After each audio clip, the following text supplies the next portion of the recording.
Welcome back, everybody. I am here today with something a little different from the normal videos I make.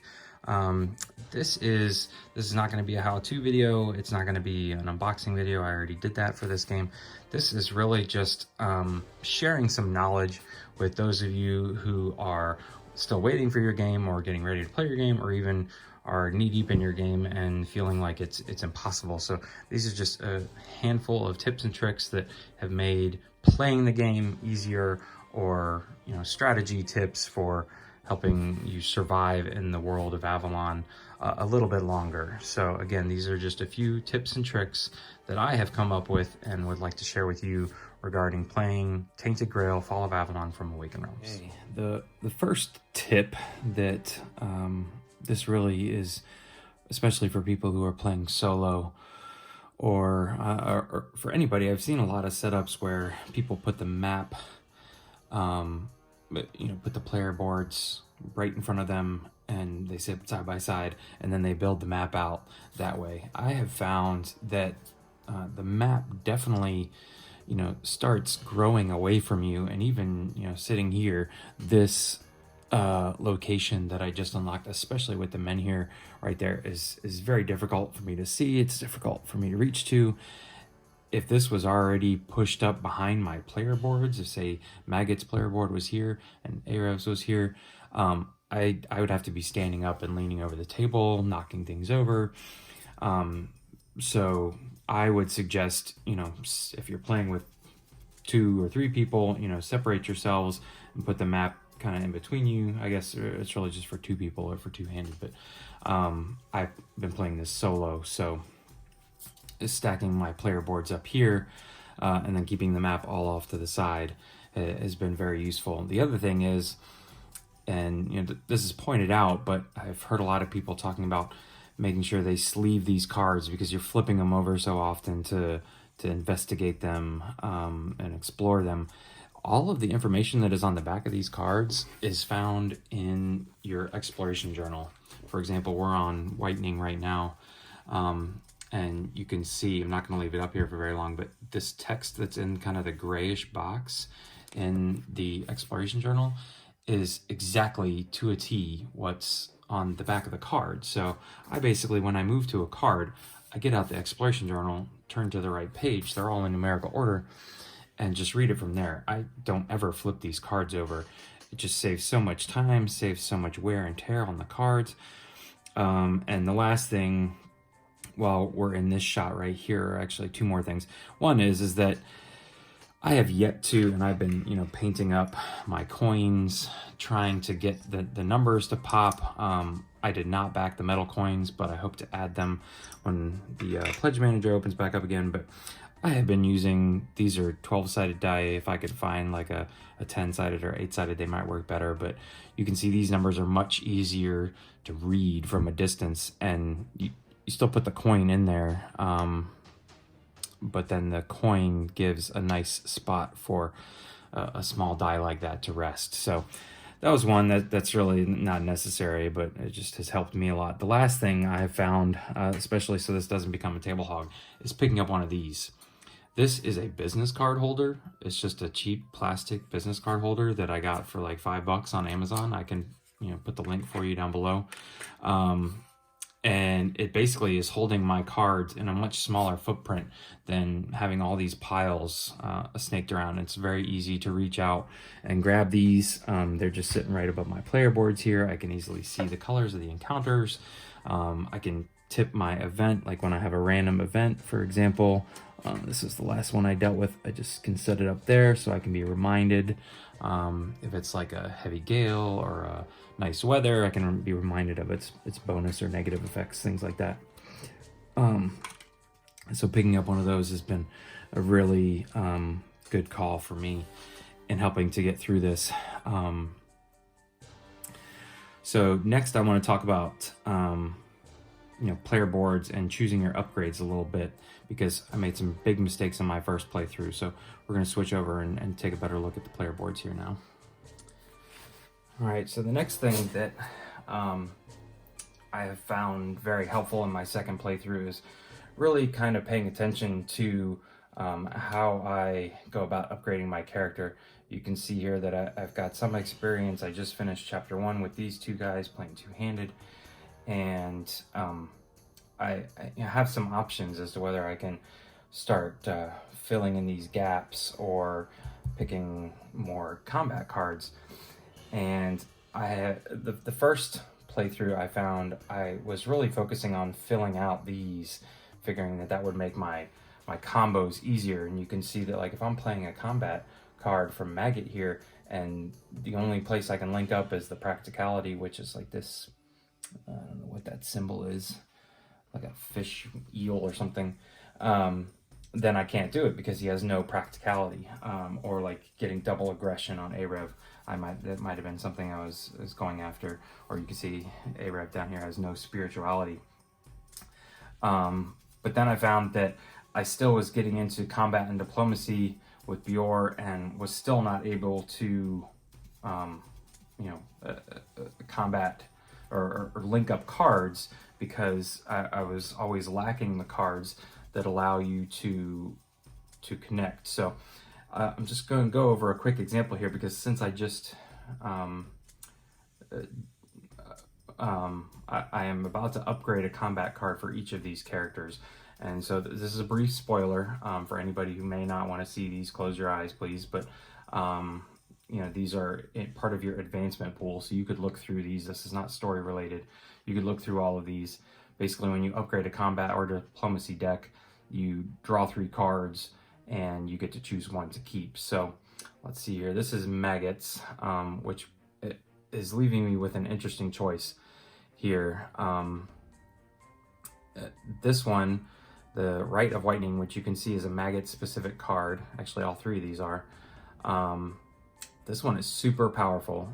It takes 2 turns essentially, so you're going to get hit for, hit twice, so you're going to have to run around for 2 turns. But you can see that since the symbols are on opposite sides, this is not going to go away. So your 2 turn tokens, time tokens, are still going to be there, even if you play continuous more cards. So you could get a defend out there or reposition, something like that. But it's going to cost you 2 magic and 1 reputation, and if you can't do that, then you're going to lose this card. But at the end, you're going to gain 6 red chits, or 6 hits on someone. That is huge. But it's going to cost a lot. Now, Maggot can gain energy whenever he wants to, but it costs him 2 energy. That's quite a lot. You can see Snakebite here. I'm pretty much not going to do right off the bat, because its biggest things here are these 2 hits cubes linking here and here. Now, I should always have magic with Maggot, but I don't even have a single thing of practicality. And then the only thing to link up to after this, as far as the stats are concerned, will be a double practicality, which I'm a ways away from that. So we're definitely going to get rid of Snakebite. And then we've got Vicious Hex here, which probably, I don't know, this is going to be a tough choice. See, this one gives me a symbol to be able to continue. It gives me a double hit on a magic if I pay for it. And then it gives me a ×2 down here. I'm a little confused as to what this means. Basically, on placement, I gain hits for each magic. Is that magic I have in my pool? Like if I had 3 magic in my pool, or say 4, would I get 4 hits right there?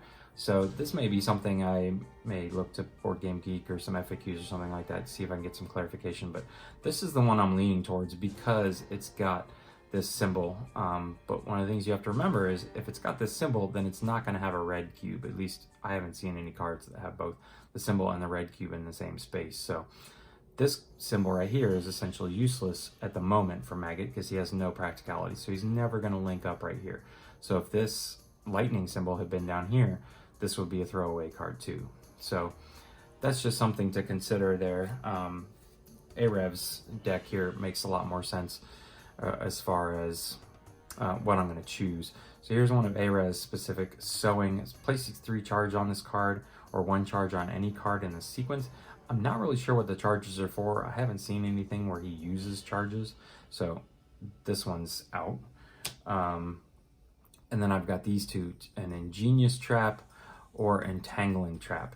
Now, it should be pretty obvious which one I'm going to choose here, but just in case somebody needs it pointed out to them, yes, these both have you know, lightning symbols in the same spot, and Arev does have practicality. He's got a single practicality.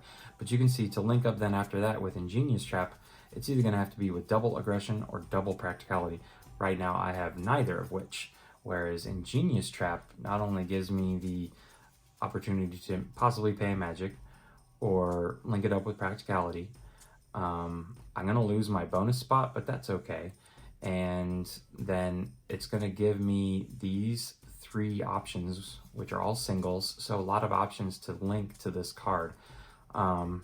If this was the last one out, it wouldn't be the worst thing. I would basically just lose a cube and then I have to chuck this card, but I'm basically hoping to play this card and then be able to link another one to it. So Entangling Trap is definitely the way to go.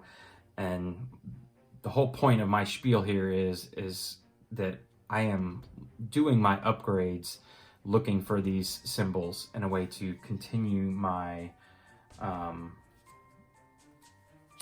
my combos in my combat and diplomacy encounters. The last thing that I want to point out, and lots of people have pointed this out before, is that you don't have to rest. You can see my player boards here are in a state of, they've taken some damage over the course of chapter 1 in their encounters, but say for example, and this happened often with Arev, if he was up here at full health and here for the longest time he was just kind of running around and he was just using up energy, he hadn't been hit by anything yet, he hadn't taken any terror, and if he's sitting right here at even exhausted, you're always going to regain 4 energy from resting. Think of resting as just sleeping and getting more energy. Now, whether you eat before you rest and regain some health, that's a different question. So eating is what's going to bump up your health and reduce your terror. Eating then also allows you to jump all the way up to your max, but that's only 6 for each of these guys. If I'm at 1 and I'm still getting 4 health, I'm going up to 5. That's only 1 less, and I saved a food. If I stopped here and decided not to become exhausted, then I still go up to 6. So if Arev finishes the day in this spot where he's full on health, he doesn't have any terror, or even if he was, 1 and 1, kind of like he was down here at 6, but even this wouldn't be so bad. Save your food for when you're really going to need it, and then just jump up 4 spots. So keeping that in mind, that you don't have to eat food. The instructions almost make it seem like you do, make it seem like a negative if you're not consuming food, but really kind of conserve your food resources. And that's basically it. The other handy thing that I have obtained is this little chit token from Amazon, this little plastic bin. All of my red cubes and purple cubes fit in here, and it's really nice just to pluck them out of here, drop them back in. Makes it very handy to keep them contained. This actually fits in one of the slots in my tray, and I pointed that out in my unboxing video, that this can fit into my tray and still be able to get the lid on and everything else. So that's it. Again, I'm not going to do a playthrough of this because there's some out there already, and I don't want people worrying about seeing spoilers, things like that, but I did want to share with you guys some of my tips and tricks that I have discovered in my first, now I'm on my second playthrough of Tainted Grail. So again, thanks for watching, and if you enjoyed this video, please consider subscribing to the channel or giving it a thumbs up. Have a great day.